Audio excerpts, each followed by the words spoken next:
Well, hey there, good afternoon, March 16th. Oh, man, it's Sunday. I tell you, a little sticky note here. Sundays are like a political news junkie's nirvana. All this stuff to get it caught up on. I got a few topics that I wrote down that I kind of want to touch base on. Not all going to be in one video. Probably going to post few videos today. But yeah, I don't know. I uh, I kind of want to talk about, well, Canadians. I'm going to talk about Canadians and what exactly we're dealing with here, long term. My thing that I've noticed right now is there's a lot of rah rah rah around the Canadian flag and unity and, fighting Trump and all that stuff. And that is awesome. It's awesome to see.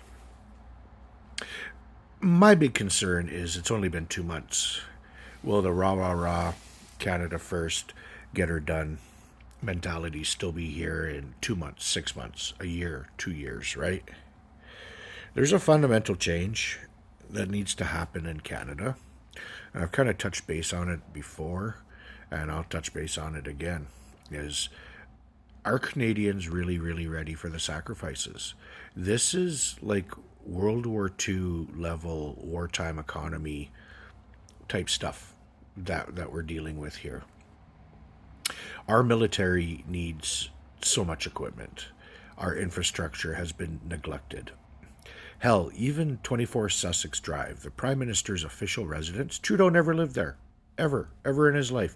Because it was in such a state of disrepair 10 years ago. And 10 years ago, it was going to be $100 million to fix this place.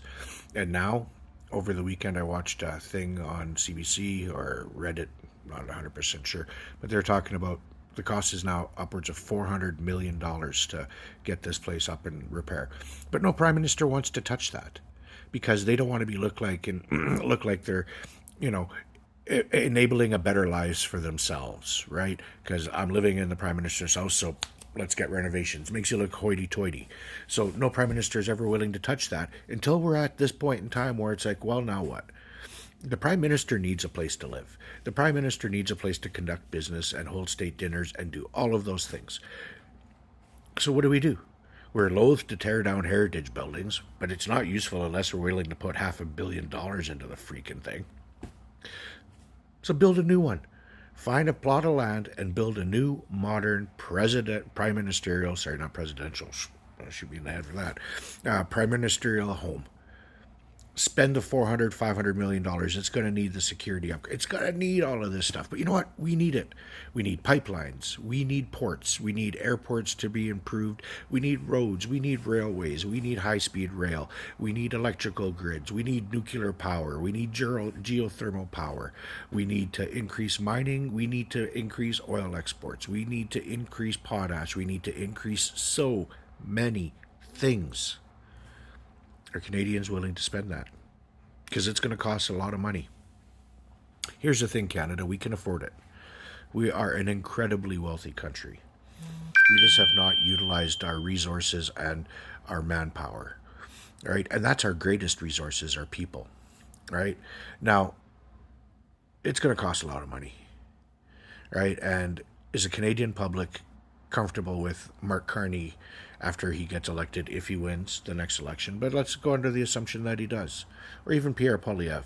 But, is the Canadian public willing to face the reality that Mark Carney may very well come up to the Canadian public and say, okay, over the next 4 years of my mandate, we're spending $75 billion a year on infrastructure, military, anything and everything that we need to put this country on stable footing.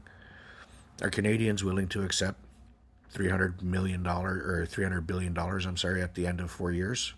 They sure ragged on Trudeau for his deficits, right? What do we have to show for those deficits? Not a lot. But if we actually have roads and railways and infrastructure and stuff afterwards, Canadians could get on board with that. And when I say infrastructure, I mean in education too. We need tradespeople, we need doctors, we need STEM, we need everything. And it's going to cost a lot of money. And that's because successive governments, conservative, liberal alike, have punted big decisions down the road because us Canadians, we're a fickle bunch. And, we want everything, but we don't want high taxes and we don't want to pay for it, right? This is a moment of reckoning for Canadians.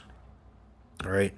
We look at after World War II and how great Canada was, but we don't remember how much debt Canada took on to have the fourth largest navy in the world and to have all of these things. It all costs money, right? I mean, we could double oil output within 10 years to 10 million barrels a day. It's not a problem. But does the Canadian public have the stomach for it? No private company is going to build that pipeline. I mean, look at the pipeline from Alberta to BC, Trans Mountain, $34 billion. And that was just an expansion. The cut line was already there. They were just sliding another pipeline next to an existing one that had been there for 60 years, and it cost $34 billion. How much is it going to cost to build a pipeline from Alberta to New Brunswick? 100 billion? We need it. Are you willing to spend the money? Right? We need to, like I said, invest in education. We need to get people educated, right? We need military. We need so much in this country. And that's my question to Canadians. Do we have it in us to do it? I like to think we do. The excitement is there, right? If somebody, a prime minister, comes up with a plan, people will follow. People are just itching to be led. They just want somebody to take the reins, And is Mark Carney that person? I like to think he is. So we'll see. But I don't want people to get confused. Mark Carney's not going to be a Justin Trudeau prime minister. There's not going to be sunny ways, and a lot of the progressive issues that we have in this country are not going to be a priority. All right, but there has to be sacrifices, I guess, right? I mean, that's the question that we need to ask ourselves. Yeah. So anyway, that's my first little video of the day. Well, keep in touch, and I'll post some more.